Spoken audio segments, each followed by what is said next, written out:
I had almost believed that my aunt liked me. Now I was hearing that she, too, was my enemy. I went back to the table to work with more determination to find just the right stock that would go up, up, up, and make Papa very, very, very rich.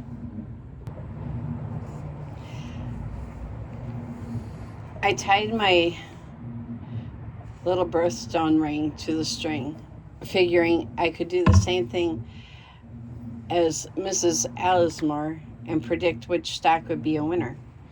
Papa was always saying trading stocks was not a science but an art. And what I was doing seemed very creative.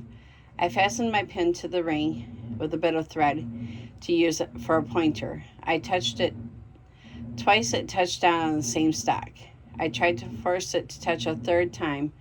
3 of anything was a magic number, but it refused to choose the same stock 3 times. Even when I opened my eyes and tried to control the ring, it seemed to have more power of its own, faltering, indecisive, the same as Mama's wedding ring had been confused over her abdomen. Just then I heard a loud howl. "Where are my diamond stud earrings?" shouted Aunt Elizabeth. "They're the only things my father left me of value, and my mother's own engagement ring. They're gone. Vera, did you steal my jewelry?" "No," bellowed Vera. "Perhaps you misplaced them like you do everything else. It's been years since I wore that ring. You know I keep all my best jewelry locked in a box. Vera, don't lie. You're the only one who enters my bedroom. Now, where are those things? Why don't you ask Audrina?" "Her? Don't be ridiculous. That girl would never steal anything. She's got too much conscience. It's you who doesn't have any." She paused as I began to fold up the newspapers, my stock list, and put my stock list safely away. "Now I know what you did to restore Damien's $100 pink silk shirt," said my aunt scornfully. "You stole my earrings and ring, hocked them, and then bought him a new shirt. Damn you for doing that, Vera. No, you are not going to the movies, not today or any Saturday, until the day you earn enough money to reclaim my jewelry. You stay home." I had drifted to the bottom of the stairs to hear better. Then I heard a thump like someone following. Then Vera came rushing down the stairs with my aunt limping after her. "When I catch you, you're going to be locked up in your room for the remainder of the summer."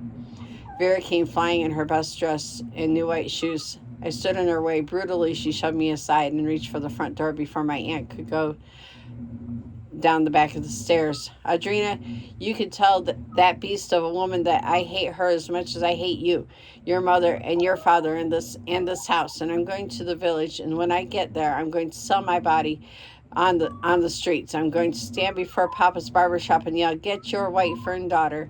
I yell it so loud that all the men in the city will hear, and they'll all come running, and I'll be the richest one yet." "You tramp," yelled my aunt, running through the kitchen and heading for Vera. "You come back here, and don't you dare open that door and leave." But the door was opened and slammed shut before my aunt ran out to the porch. I stood looking out a window, watching Vera disappear around the bend. The village was 15 miles away. The city was 30. Was she going to hitchhike? My aunt came and stood next to me. "Please don't tell your father what you overheard here. There are some things better left unsaid." I nodded, feeling sorry for her. "Can I help?" Stiffly, she shook her head. "Don't waken your mother. She needs her to rest. I'm going upstairs. You'll have to fix your own breakfast." On Saturdays, Mama liked to sleep late, and that gave my aunt her chance to stay in the little room off the dining room where she kept her television set. She loved to watch old movies and soap operas. They were the only entertainment she had. My appetite had fled with Vera. I didn't doubt in the least that she would do just as she threatened, and she'd destroy us all. I sat and tried not to think of what Arden and his mother would think. My mind was a workshop of miserable thoughts, wondering what made Papa the way he was, lovable and detestable, selfish yet giving. He needed someone nearby at all times, especially to watch him shave. And since Mama had to fix breakfast, it was usually me who perched on the rim of the bathtub and listened to all the interesting things that went on in his brokerage office. I asked many questions about the stock market and what made stocks go up or down. Demand was his answer for high flyers. Disappointment was his explanation for those that went down. Rumors of mergers and takeovers are great for sending stocks soaring, but by the time the general public knows about those things, it's too late to get in. All the banks and big investors have bought and are ready to sell off to the poor unknowing investor who buys in at the top. When you've got the right connections, you know what's going on. If you don't have those connections, keep your money in the bank. Bit by bit, I gained a great deal of knowledge about the market.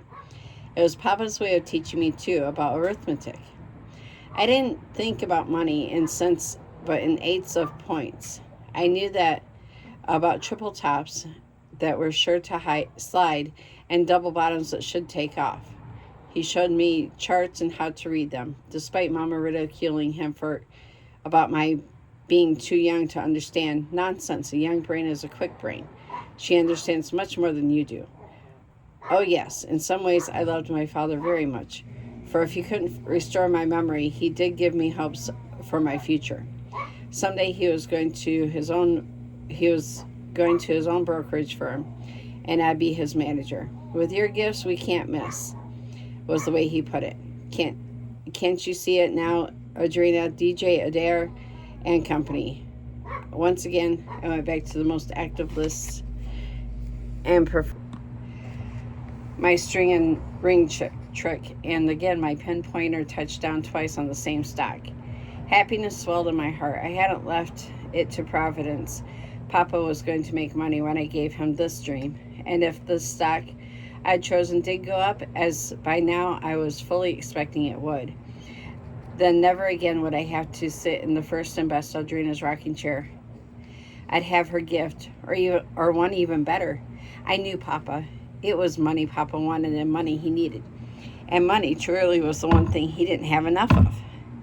I raced upstairs to dress, sure that soon I'd have my memories back too. Maybe the string and ring trick would work. If I swung it over the Bible. I laughed and sped down to the first Audrina's bedroom and hurried down to the kitchen, still tying my sash. Mama was up in the kitchen, and the blue curlers, fat as tin cans, in her hair. Audrina, she began with a weary voice, would you mind watching the bacon while I whip up the eggs? Dark circles were under her eyes.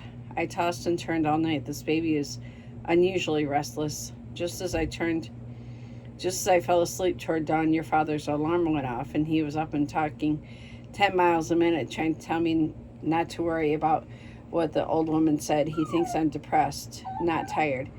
So he decided he's going to have 20 people over tonight to a party. Can you imagine anything more ridiculous? Here I am in my 6th month, so tired I can hardly manage to get out of bed, and he thinks I need cheering up by preparing a fancy little goodies for his friends. He tells me I'm bored when he's the one who's bored. I wish to God he'd take up golf or tennis or anything that would use up some of his energy and keep him away from home on the weekends.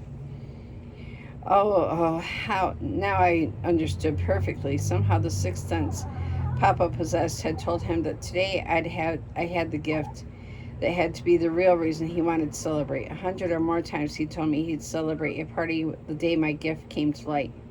So it was true, I did have the gift now. Otherwise the ring wouldn't have settled twice on the same stock when 9 others were listed there.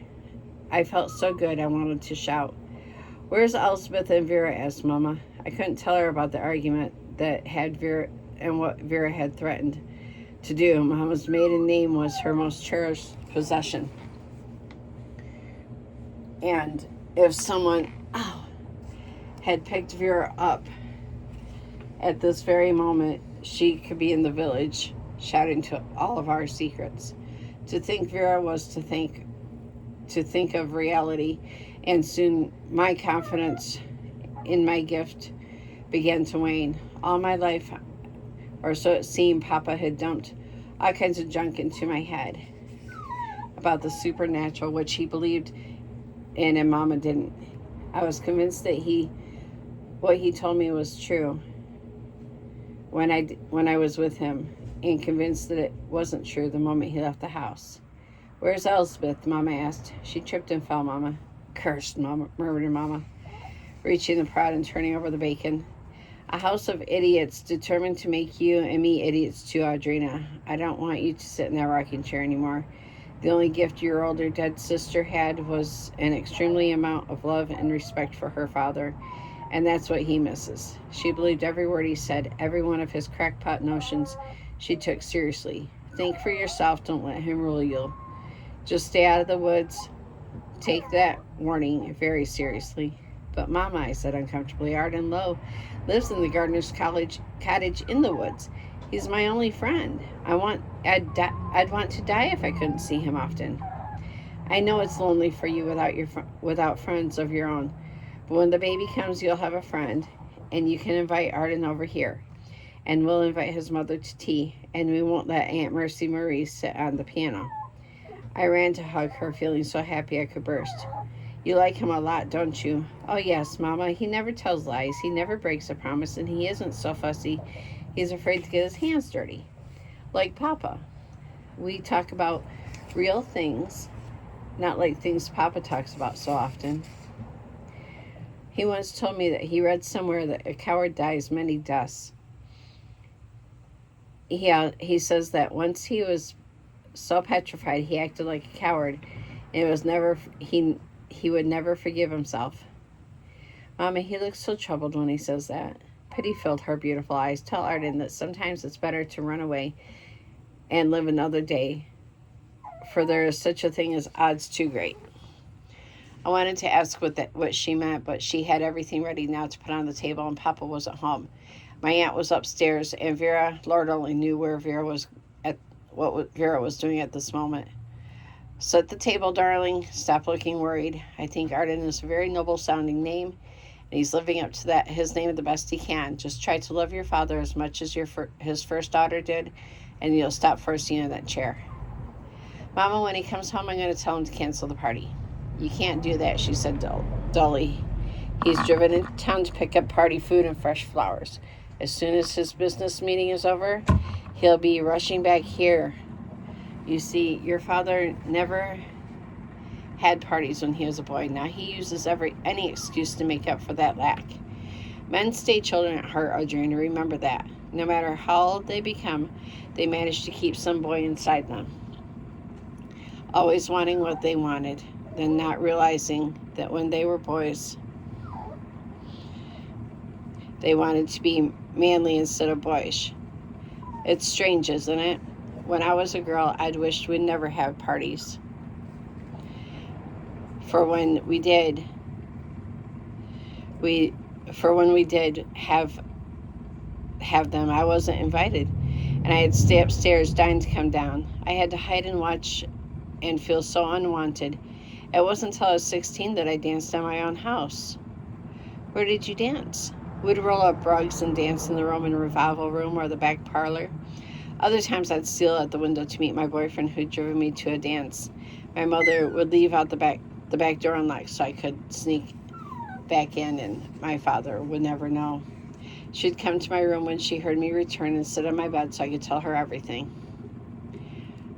That's the way it was going to be with us. When you're old enough to go to the dances, I'll see that you go. If my gift didn't set me free, maybe Mama would. Did you have lots of boyfriends, Mama? I guess I did. Wistfully, she stared over my head. I used to promise myself I wouldn't marry until I was 30. I wanted my musical career more than I wanted a husband and children. And look what I got. I'm sorry, Mama. And she was touching my hair lightly. Darling, I'm sorry. I'm talking too much. I'm making you feel guilty. For it was I who made the choice. I fell in love with your father, and love has a way of brushing aside all other considerations. He swept me off my feet, and if he didn't, I would probably have died of a broken heart anyway. But you be careful not to let love steal what aspirations you have for yourself. Though your father fills your head with silly ideas, in one he's perfectly right. You are special, you are gifted too, even if he didn't know what that gift is. Your father is a good man who always does the right thing. I stared up into her face, feeling more and more confused.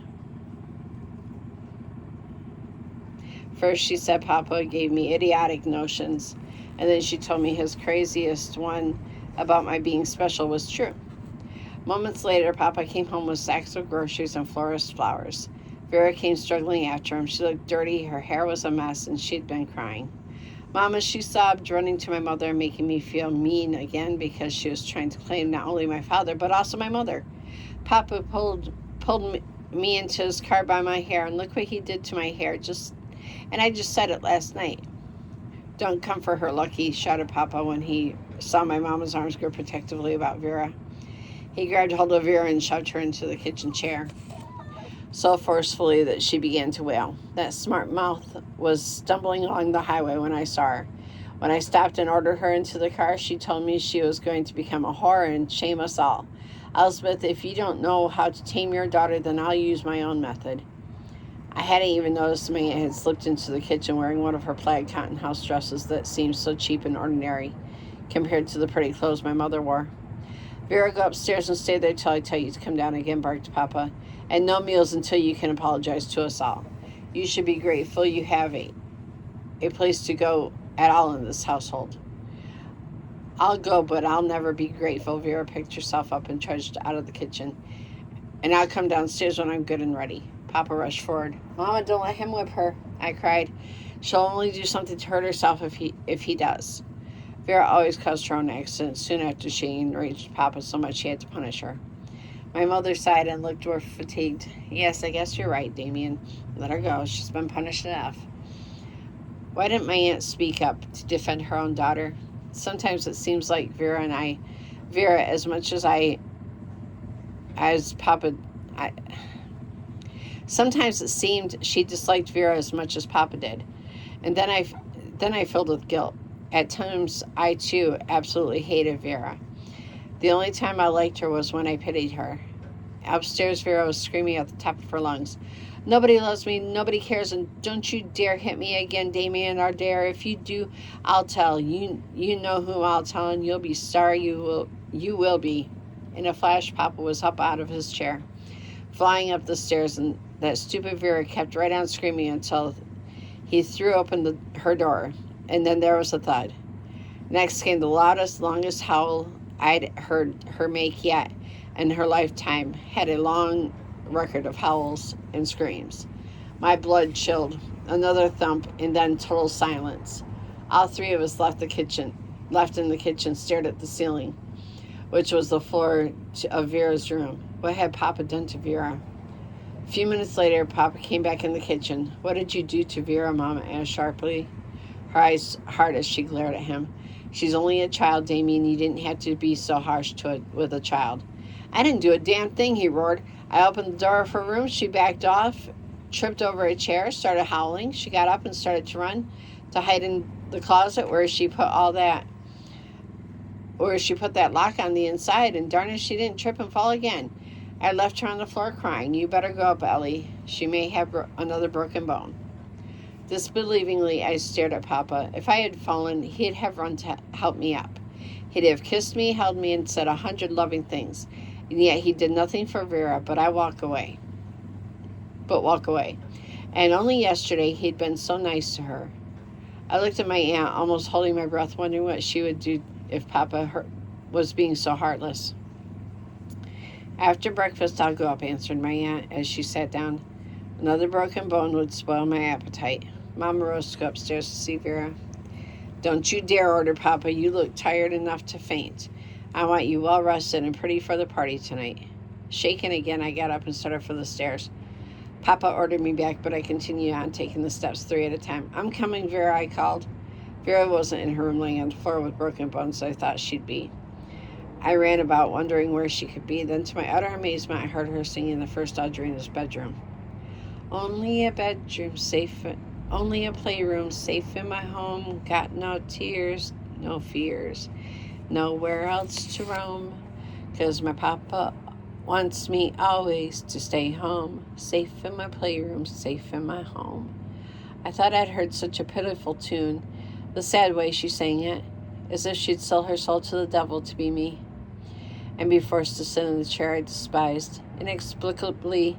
Reluctantly, I returned to the kitchen where an inexplicably jovial Papa was telling grouchy Mama a party was indeed the thing she needed to lift her spirits. "How's Vera?" Mama asked.